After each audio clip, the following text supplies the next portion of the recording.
you have to use AI as a helper.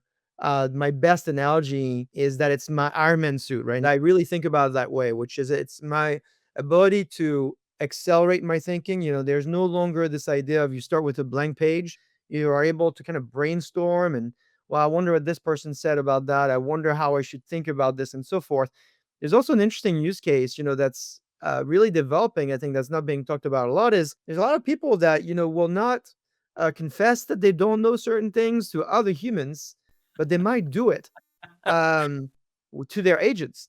And so, as long as you get the proper setting, the one thing I did take off in some of the agents that I use is I turn off memory because I don't want it to be used overly, to my detriment. But I do think the interaction paradigm is changing. I mean, I'll give you an example. I wrote this leadership manual. Essentially, if you think about all the objects that we use, all the products that we use, they all have a user guide, but we humans, the most complex system in the planet, we rarely have written a user guide about ourselves. And so I wrote over the last 25 years this very long document, it's 30 pages, on how to use Bruno essentially as a product.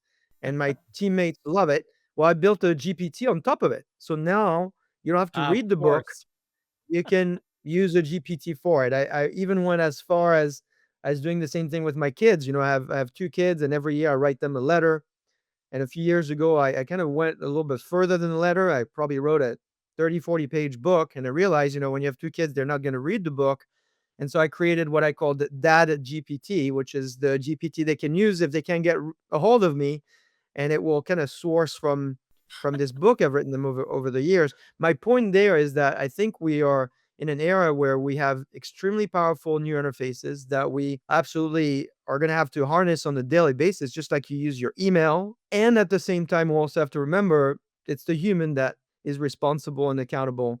And so you got to be careful how far you're using these tools and stay, true to what we do best. Imagine, make decisions based on ethical and moral reasons and so forth. Not everything is binary, right? Most of our Yeah. lives is in the gray area. And so we got to make sure we stay true to that.